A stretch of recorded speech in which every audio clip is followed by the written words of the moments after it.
Hello everyone, मेरा नाम है Mohit. Welcome back to sign up study. आज का हमारा टॉपिक है डाइजेशन एंड ऑब्जर्प्शन के टॉपिक में, सब टॉपिक में process of digestion, absorption of digested food, defecation और डिसऑर्डर। मतलब हम लोग आज पढ़ेंगे कैसे डाइजेशन होता है, ठीक है, और एब्जॉर्ब हमारे बॉडी में कैसे वो चीज़ होता है जो न्यूट्रिएंट्स होता है। डेफिकेशन कैसे हमारा फीसेस बाहर निकलता है एनल ओपनिंग के थ्रू, और डिसऑर्डर। तो let's start the topic. Process of digestion. सबसे पहले हम लोग न्यूक्लिक एसिड को तोड़ेंगे, ठीक है, क्योंकि कोई भी चीज़ पिछले लेक्चर में बताए थे डायरेक्ट हमारे बॉडी में एब्जॉर्ब नहीं होता, क्योंकि वो बहुत बड़ा मॉलिक्यूल्स होता है, उसको तोड़ना पड़ता है। तो हम लोग स्टार्ट करेंगे न्यूक्लिक एसिड में। न्यूक्लिक एसिड में क्या होता है, आपका डीएनए और आरएनए होता है, ठीक है। इसमें इसको तोड़ने के लिए कौन सा एंजाइम आता है, तो आपका न्यूक्लियेज एंजाइम आता है, ठीक है। इसमें किस में तोड़ता है, ये न्यूक्लियोटाइडेज में तोड़ता है, ठीक। फिर न्यूक्लियोटाइडेज टूटता है इस न्यूक्लियोटाइडेज एंजाइम से, फिर ये फॉस्फेट और न्यूक्लियोसाइड में आता है, ठीक है।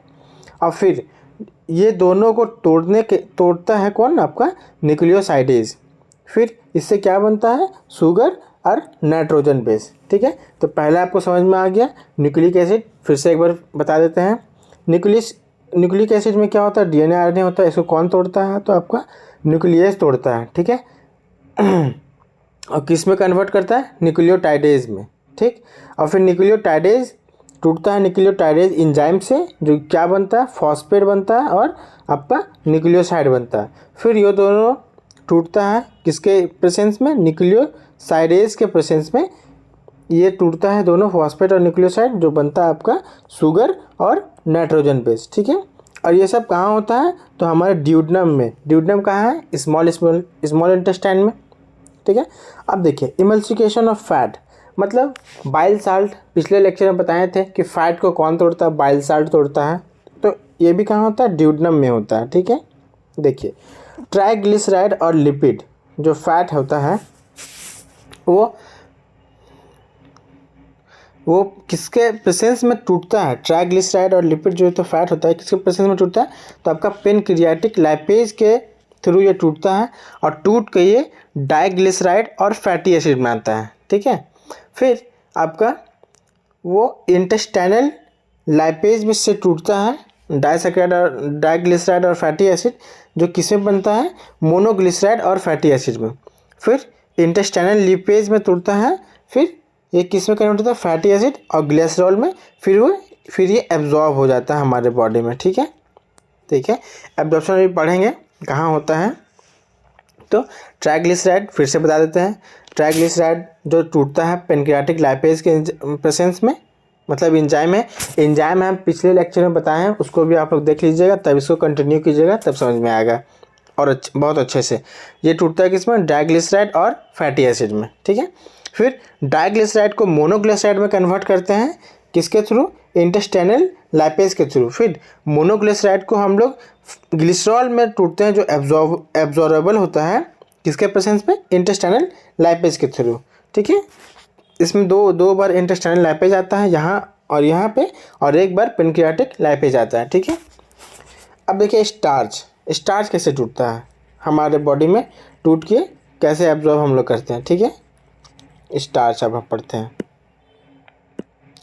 स्टार्च 30% क्या है ना, हमारे माउथ में ही टूट जाता है। जो भी स्टार्च हम लोग खाना खाते हैं उसमें क्या 30% स्टार्च सलाइवरी एमाइलेज या फिर इन ओरल कैविटी, जिसके सलाइवरी एमाइलेज का पीएच भी हम कल बताए थे 6.8 होता है, जो किस में टूटता है, आपका माल्टोज, ठीक है। और फिर माल्टोज किस में टूटता है, माल्टोज के प्रेजेंस में ये आपका ग्लूकोज और ग्लूकोज में टूटता है, ठीक है। तो स्टार्च तो सिंपल सी है, ग्लूकोज में टूटता है। और देखिए 30% तो माउथ में टूट गया, और 70%, ये इंपॉर्टेंट है, 70% आपका पेनक्रियाटिक एमाइलेज में टूटता है, जो इसका पीएच 7.8 होता है, और किसमें, माल्टोज में, ठीक है। फिर माल्टोज से फिर वहीं माल्टेज के प्रेजेंस में फिर ग्लूकोज बनाएगा, ठीक है। तो स्टार्च हो गया। अब देखिए स्टार्च में लैक्टोज जो होता है लैक्टेज के एंजाइम के प्रेजेंस में ये ग्लूकोज और ग्लैक्टोज बनाता है। तो स्टार्च आपका ग्लूकोज बनाता है, लैक्टोज आपका ग्लूकोज और ग्लैक्टोज बनाता है। ठीक है, एंजाइम याद रखिएगा किसको कौन मदद करता है, लैक्टेज करता है। अब देखिए सुक्रोज की मदद से ग्लूकोज और फ्रुक्टोज में बनता है। सुक्रोज ग्लूकोज फ्रुक्टोज, लैक्टोज आपका ग्लूकोज ग्लैक्टोज और स्टार्च आपका ग्लूकोज। ठीक है, ये तीनों इंपॉर्टेंट है, याद रखिएगा। इससे नहीं पूछेगा तो इससे रिलेट करके आपका वो जो नेक्स्ट चैप्टर है, एक रिलेटेड चैप्टर इससे होता है, वो भी हम पढ़ाएंगे, उससे आपका क्वेश्चन पूछा जाएगा। ठीक है, बायोमोलिक्यूल से इसको लिंक करके पूछ सकता है। ठीक है, अब देखिए मिल्क का डाइजेशन कैसे होता है। मिल्क को हम लोग कैसीन और मिल्क प्रोटीन सॉल्युबल होता है। ठीक है, देखिए स्टमक में होता है, ये कहाँ होता है, मिल्क आपका डाइजेशन कहाँ होता है, स्टमक में होता है। ठीक है, तो इसको कौन तोड़ता है, रेनिन के मदद से। पिछले क्लास में बताया था प्रो रेनिन को फिर HCl के मदद से आपका रेनिन बनाता है, और रेनिन हमारा मिल्क को डाइजेस्ट करता है। उससे क्या निकलता है, कैल्शियम। मिल्क से जानते हैं कैल्शियम मिलता है हम लोग को। और ठीक है, इन स्टमक किस में टूटता है, तो आपका स्टमक में ये काम होता है मिल्क का डाइजेशन। ठीक है, अब देखिए प्रोटीन का डाइजेशन कैसे होता है।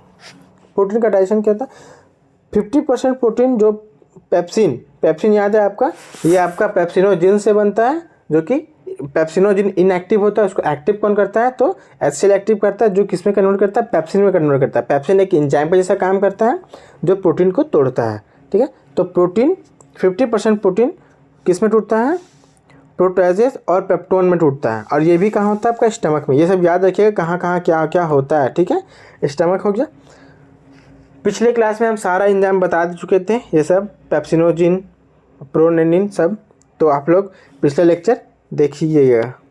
ठीक है, अब देखिए प्रोटीन, प्रोटोजेस और पेप्टोन, जो यहाँ पे अभी हम लोग तोड़े, पेप्टोन्स और प्रोटीन। ठीक है, देखिए इसमें एंजाइम काम करता है आपका कार्बोक्सी पेप्टाइडेज और अमाइनो पेप्टाइडेज। ठीक है, ये एंजाइम है। ठीक है, ये एंजाइम है, ये किस में कन्वर्ट करता है, ये आपका डाइपेप्टाइड में कन्वर्ट करता है, और फिर डाइपेप्टाइडेज के प्रेजेंस में आपका अमीनो एसिड बनाता है। इसको याद रखिएगा, अमीनो एसिड है ये। ठीक है, प्रोटीन, प्रोटाइज और पेप्टोन आपका अमीनो एसिड में, लास्ट इसका अमीनो एसिड में ये बनता है, इसको याद रखिएगा। ठीक है, अब देखिए एंजाइम मीन्स सक्सेसिव, सक्सेसिव नहीं है ये आपका सक्कस इंट्रेकस है। Succus entericus act and end product to form simple absorbable. अब देखिए हमारे एंजाइम बता दिए, इतना जो टूटना था, प्रोटीन हो गया, स्टार्च हो गया, न्यूक्लिक एसिड हो गया, लैक्टेज, मिल्क, सुक्रोज, प्रोटीन, सब टूट के मदद कौन करता है तोड़ने में, तो आपका एंजाइम मदद करता है। एंजाइम, सारा एंजाइम हम बता दिए आप लोगों को, याद रखिएगा। और एंजाइम पिछले क्लास में पढ़ाए थे।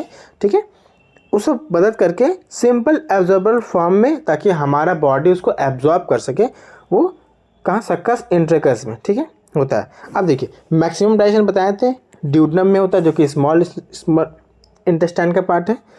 एब्जॉर्प्शन कहाँ होता है, ज्यूजनम और इलियम में। इलियम में विटामिन B12 होता है, कल बताए थे पिछले क्लास में। विटामिन B12 अगर नहीं हमारे बॉडी में एब्जॉर्ब होगा तो पर्निशियस एनीमिया हो जाएगा।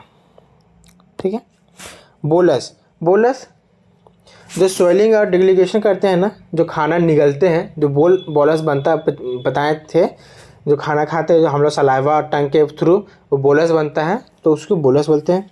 चाइम क्या होता है, एक एसिडिक और पार्शली डाइजेस्टेड फूड स्टमक में होता है। ठीक है, काइम जब स्टमक में फूड चला जाता है तो एसिड उसमें पड़ के डाइजेस्ट होता है, उसको हम लोग फूड को हम लोग काइम बोलते हैं। ठीक है, उस टाइम उसको काइम बोलते हैं। और चाइल्ड किसको बोलते हैं, जब हमारा स्टमक से जो डाइजेस्ट नहीं हुआ है वो स्मॉल इंटेस्टाइन में डाइजेस्ट होगा, तो उसको हम लोग चाइल्ड बोलते हैं। ठीक है, इन स्मॉल इंटेस्टाइन, और वो अल्कलाइन होता है, क्योंकि एसिडिक HCl तो आपका स्टमक में ही होता है। देखिए चाइल्ड आपका अल्कलाइन होता है किसमें, स्मॉल इंटेस्टाइन में। फीसेस जो अनडाइजेस्टेड और unabsorbed waste in large intestine में होता है। ठीक है, अब हम लोग पढ़ेंगे लार्ज इंटेस्टाइन। तो लार्ज इंटेस्टाइन जो होता है no significant digestive activity occur in large intestine, कोई भी डाइजेशन हमारे लार्ज इंटेस्टाइन में नहीं होता है, ठीक है। ये सिंपल और देखिए इसका फंक्शन देख लीजिए, absorption of some water mineral and certain drugs, absorption करता है किसका, पानी का, वाटर का और मिनरल और कुछ ड्रग्स का, बस ये एब्जॉर्प्शन करता है, बाकी इसमें खाना डाइजेस्ट नहीं होता है लार्ज इंटेस्टाइन में। देखिए secretion of mucus with the help of ethrin and waste undigested particles together and lubricant it for an easy passage. अब देखिए म्यूकस यहाँ भी रहता है, म्यूकस बताया था हेल्प करता है, म्यूकस हेल्प करता है इसमें आपका कॉन्ट्रैक्ट और रिलैक्स जो होता है लार्ज इंटेस्टाइन, ताकि फीसेस जो हमारा अनडाइजेस्टेड पार्टिकल वो रेक्टम में जाके फिर वहाँ से एनल ओपनिंग के थ्रू वो बाहर निकल जाए, ठीक है। अब देखिए एब्जॉर्प्शन ऑफ डाइजेस्टिव फूड, अब कैसे हम लोग उसको एब्जॉर्ब करते हैं, जो खाना खाएं जो पचा लिए, मतलब एंजाइम के थ्रू जो टूट गया बड़ा बड़ा मॉलिक्यूल्स स्मॉल पार्टिकल्स में, अब वो एब्जॉर्ब कैसे हमारे बॉडी में होगा, अब हम लोग इसको पढ़ते हैं, ठीक है। तो स्टार्ट करते हैं। Digested product passes through intestinal mucosa and absorb into blood and lymph. Ultimately blood में ही सारे को चीज़ में आना है, हमारे बॉडी में सर्कुलेट करने के लिए हर एक बॉडी पार्ट में कौन पहुँचाता है, ब्लड, यहाँ तक कि ऑक्सीजन भी हमारे ब्लड से ही पास होता है। तो देखिए वाटर का जो, जैसे हम लोग पानी पीते हैं तो ब्लड में वो जाने के लिए ऑस्मोसिस और पैसिव और सिंपल डिफ्यूजन के थ्रू होता है, इसमें कोई एटीपी खर्चा नहीं होता, मतलब हमारा एनर्जी नहीं लगता है कि इसको ब्लड तक हम पहुंचाएं, ठीक है। ब्लड कैपिलरी तक में फाइनल पे चला जाता है, ठीक है, ब्लड कैपिलरी। क्लोरीन भी उसी तरह है, पैसिव और small simple digestion blood capillary में पहुँच जाता है। देखिए क्लोरीन भी कोई ना कोई तरीका से हम लोग लेते ही हैं, इंटेक करते हैं बॉडी में। अब सोडियम को याद रखिएगा, इम्पॉर्टेंट है, क्वेश्चन में पूछा गया। सोडियम जो है हमारा एक्टिव है, एक्टिव प्रोसेस है और इसमें एनर्जी खर्चा होता है ब्लड कैपिलरी में पहुंचाने के लिए, ताकि हमारे हर एक पार्ट को मिल सके, ठीक है। सोडियम को याद रखिएगा, ये आपका एक्टिव होता है, इसमें एनर्जी खर्चा, हमारा एनर्जी लगता है। अब देखिए ग्लूकोज अमीनो एसिड, इसमें तीनों होता है, सिंपल डिफ्यूजन भी होता है, सिंपल डिफ्यूजन बता दिए, इसमें कोई प्रोटीन खर्चा नहीं होता। एक्टिव बता दिए, इसमें एटीपी खर्चा होता है। फैसिलिटेटेड डिफ्यूजन क्या होता है, ये नया टर्म है आप लोग के लिए, ये भी पैसिव है, इसमें कोई एनर्जी नहीं लगता, लेकिन इसमें प्रोटीन का चैनल लगता है, स्पेसिफिक चैनल के थ्रू ये जाएगा, मतलब स्पेसिफिक जगह से ये होता है ना, प्लेस से ये क्रॉस करेगा, ठीक है। देखिए glucose and amino acid required all three processes to absorb into blood capillary. देखिए ये सारा प्रोसेस लगता है ग्लूकोज और अमीनो एसिड को, ताकि वो ब्लड कैपिलरी में आपका एब्जॉर्ब हो जाए। अब देखिए फैटी एसिड कैसे होता है, फैटी एसिड बताए थे बाइल साल्ट से टूटता है और वो डायरेक्टली एब्जॉर्ब नहीं होता है। देखिए फैटी एसिड इनसॉल्युबल है, पता है सबको, क्योंकि पिछले क्लास में बताए थे। Plus glycerol can't be absorb in blood में नहीं होता है। इन लैक्टियल्स ब्लड में नहीं, ये इन लैक्टियल्स में होता है पहले, ठीक है, उसके बाद वो फिर ब्लड में जाता है, पहले ब्लड में नहीं जाने, मतलब समझिए इसको इस तरह से, फैटी एसिड और ग्लिसरॉल टूट के पहले आपका लैक्टियल्स में जाता है, फिर वो ब्लड कैपिलरी में जाता है। अभी तक क्या होता है, वो सोडियम ग्लूकोज अमीनो एसिड कुछ भी जो था वो सीधा ब्लड कैपिलरी में जा रहा था।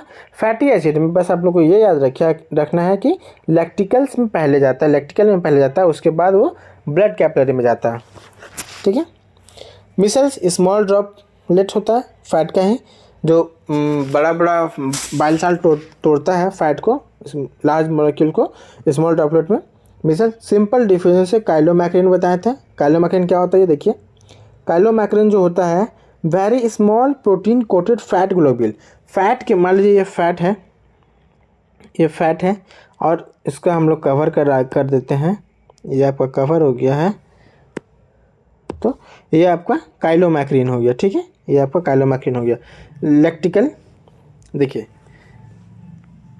फैट पहले टूटा, मिसल्स में बना, जैसे बड़ा सपोज दैट ये बड़ा फैट है आपका, इसको हम लोग तोड़ के स्मॉल फैट में कन्वर्ट कर दिए, ठीक है, स्मॉल में, ताकि सरफेस एरिया बढ़ जाए। पिछले क्लास में बताया सारा प्रोसेस बताया है, ठीक है।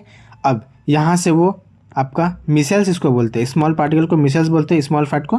फिर ये आपका लैक्टिकल्स में जाता है, सॉरी काइलोमैक्रिन में जाता है, काइलोमैक्रिन, ताकि इसमें प्रोटीन लग जाए, ठीक है, काइलोमैक्रिन। फिर यहाँ से लैक्टिकल में जाता है, फिर वो ब्लड कैपिलरी में चला जाता है। अल्टीमेटली ब्लड कैपिलरी में ही जाना है सबको, लेकिन इसका प्रोसेस थोड़ा लंबा होता है, क्योंकि फैट हम लोग डायरेक्ट ब्लड में नहीं भेज सकते, हो जाएगा तो क्लॉट बन जाएगा, तो आपका ब्लड सर्कुलेशन में प्रॉब्लम क्रिएट करेगा, ठीक है। अब देखिए, the absorb substance finally reached the tissue which is utilize them for their activities, this process called assimilation. Starting class में ही बताए थे, जितना भी 5 प्रोसेस होता है उसमें से एसिमिलेशन का रोल होता है कि हमारा बॉडी उसको किस टाइप से यूटिलाइज कर रहा है, जो भी न्यूट्रिएंट्स हमारे बॉडी में एब्जॉर्ब किया है, प्रोटीन, न्यूट्रिएंट्स, जो भी है समथिंग, विटामिन, उन लोग को हमारा टिश्यू कैसे यूज़ कर रहा है, उसको हम लोग बोलते हैं एसिमिलेशन, ठीक है। अब देखिए, absorption in different part of digestive system, हमारे अलग अलग पार्ट में ना जो एब्जॉर्प्शन होता है, जैसे माउथ में कुछ एब्जॉर्ब होता है, स्टमक में होता है, स्मॉल इंटेस्टाइन में कहाँ कहाँ कौन सा चीज़ एब्जॉर्ब होता है, वो आप लोग को याद रखना पड़ेगा, ये इंपॉर्टेंट है, ठीक है। माउथ में क्या होता है, कुछ ड्रग्स, ठीक है, जैसे कि वॉमिटिंग वाला ड्रग्स समझ लीजिए, एग्जांपल के तौर पे ले लिए, और अगर उसको अब निगल दिए, अब वॉमिट हो गए, तो वो मेडिसिन तो बाहर निकल गया, तो इसलिए क्या होता है, कुछ ड्रग्स जो कि टंग के नीचे, देखिए, certain drugs coming in contact with the mucosa of mouth and lower side of the tongue के नीचे उसको रखेंगे ताकि वो एब्जॉर्ब हो जाए और वॉमिटिंग ना हो।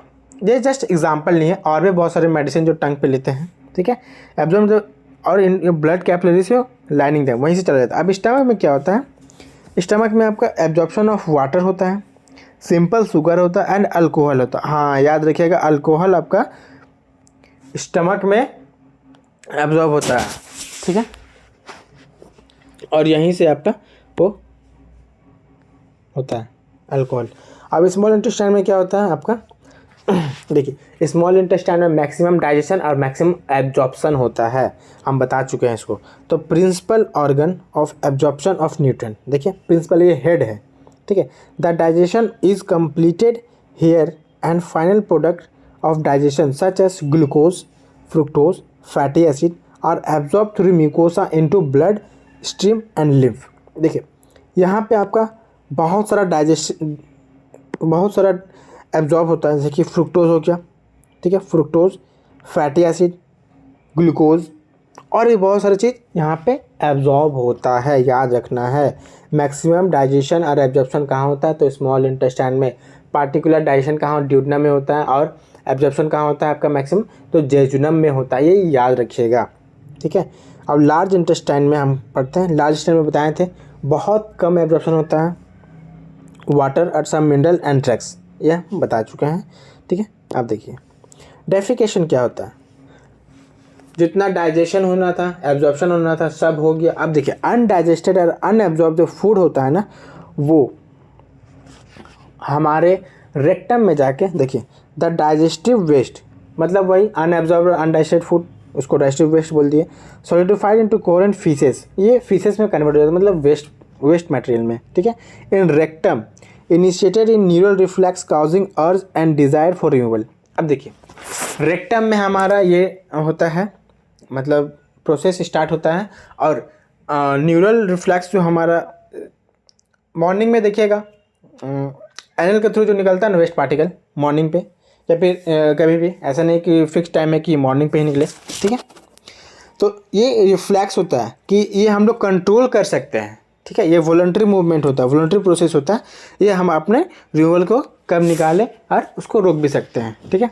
देखिए, the egestion and faeces of outside through the anal opening, इसको डेफिकेशन बोलते हैं, ठीक है। अनडाइजेस्टेड अनएब्जॉर्ब पार्टिकल्स को हम लोग जब निकालते हैं रेक्टम के थ्रू, फाइनली वो निकलता है आपका एनल ओपनिंग के थ्रू, ठीक है, उसको हम लोग डेफिकेशन बोलते हैं, और ये वॉलंटरी प्रोसेस है, ये याद रखिएगा, हम लोग इसको कंट्रोल कर सकते हैं, ठीक है।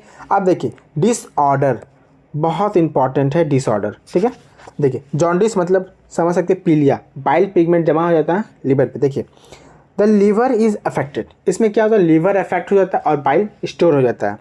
Skin and eye turn yellow due to deposition of bile pigment, वही पता है, पीलिया इसको बोलते हैं नॉर्मल भाषा में। वॉमिटिंग, वोमिटिंग क्या होता है, वोमिटिंग आने से पहले ना आपका जी मचलता है, समझ लीजिए जी मचलता है, जैसे हम लोग नौजिया बोलते हैं, ठीक है। उसके बाद ही आपका वोमिटिंग होता है। देखिएगा माउथ में वोमिटिंग से पहले कुछ पानी आ जाता है, ठीक है, उसी को हम लोग बोलते हैं नौजिया। फीलिंग हो रहा है वोमिट करने का, पहले फीलिंग्स आता है, बाद में वोमिटिंग होता है, ठीक है। It is ejection of stomach content through the mouth. जो भी खाना हमारे माउथ पे है उसको हम लोग बाहर निकालते हैं। This reflex action is controlled by vomit centre medulla. ये याद रखिएगा कि वोमिट सेंटर कहाँ है, तो मेडुला में होता है, ये याद रखिएगा, इंपॉर्टेंट है। अब देखिए डायरिया क्या होता है, आपका फीसेस पे मतलब वेस्ट प्रोडक्ट पे आपका बहुत सारा लिक्विड आता है, पानी आता है, पानी, ठीक है। The abnormal frequency of ball movement, इसमें जो एबनॉर्मल फ्रीक्वेंसी जो कॉन्ट्रैक्ट और रिलैक्स हो रहा था ना, वो एबनॉर्मल हो गया, वो जब तब हो रहा है, एक रिदम में नहीं हो रहा है, ठीक है। And increase liquidity of the fecal discharge, जो फीसेस है या फिकल है उसमें पानी बहुत ज़्यादा आएगा, ठीक है, इज नोन एज डायरिया, ठीक है। और इस टाइम क्या होता है ना, हमारा खाना पचता नहीं है ठीक से, मतलब एब्जॉर्ब नहीं होता है हमारे फूड पे, हमारा फूड, ठीक है। अब देखिए कॉन्स्टिपेशन आप जैसे कि दस्त लग जाना, मतलब लगेगा पर आएगा नहीं, ठीक है। देखिए in constipation the faeces and retained with the colon में ही ये रख सकता है। और बॉल मूवमेंट इसमें भी क्या होता है, इरेगुलर हो जाता है। अगर सही से आपका कॉन्ट्रैक्ट रिलैक्स अगर रेक्टम क्लोन और नहीं होगा लार्ज इंटेस्टाइन में, तो ये आपका कॉन्स्टिपेशन क्रिएट कर देता है, ठीक है। अब देखिए इंडाइजेशन क्या होता है, बहुत ज़्यादा खाना खाने से, स्पाइसी फूड खाने से, ओवर ईटिंग से, ठीक है। इसमें फूड पॉइजनिंग का भी चांस होता है। देखिए in condition food is not properly digested leading to feeling fullness. हमारा खाना जो है ठीक से पचा नहीं है, ठीक है। खाना अगर बोल सकते हैं कुछ भी जो खाए, खाना अच्छा कब होता है, जब वो 2-3-4 घंटे में या फिर 5 घंटे में मैक्सिमम हमको भूख लग जाए तो वो खाना अच्छा होता है। देखिए food is not properly digested. अब डाइजेशन क्यों नहीं होता है हमारे फूड का प्रॉपरली, क्योंकि हम लोग बहुत ज़्यादा खाना खा लेते हैं। इंडाइजेशन आर एनिक्वेटेड इंजाइम सिक्रेशन, देखिए ठीक है, फूड पॉइजनिंग हो जाता है, ओवर ईटिंग और स्पाइसी फूड हम लोग खाते हैं, तो उसके कारण हमारा ठीक से डाइजेशन नहीं हो पाता है, ठीक है। आई होप आप लोग को इतना ही है। आई होप आप लोग को वीडियो अच्छा लगा होगा, ठीक है। Thank you. ओ यहाँ पे है स्लाइड आपका, थैंक यू। नेक्स्ट डे हम लोग नेक्स्ट चैप्टर स्टार्ट करेंगे, ठीक है। Next chapter CHAP next chapter, ठीक है। नेक्स्ट चैप्टर स्टार्ट करेंगे और आप लोग प्रीवियस ईयर क्वेश्चन जरूर बनाइएगा। किसी भी एग्ज़ाम पे किसी का भी एग्ज़ाम उठा लीजिए आप, प्रीवियस ईयर सारा प्रीवियस ईयर बन जाएगा, एक भी टॉपिक नहीं छूटा हुआ है, सारा प्रीवियस ईयर बन जाएगा। हम करवाएंगे लेकिन पहले टॉपिक कंप्लीट कर, लेकिन आप लोग अभी से ही कर लीजिए प्रीवियस ईयर, ताकि बाद में रिवीजन हो जाए जब हम करवाएं, ठीक है। मिलते हैं नेक्स्ट वीडियो में। और आप लोग शेयर नहीं करते वीडियो, शेयर कीजिए और लाइक भी कीजिएगा और चैनल को भी ज़रूर सब्सक्राइब कीजिएगा। Thank you so much. मिलते हैं नेक्स्ट वीडियो पे।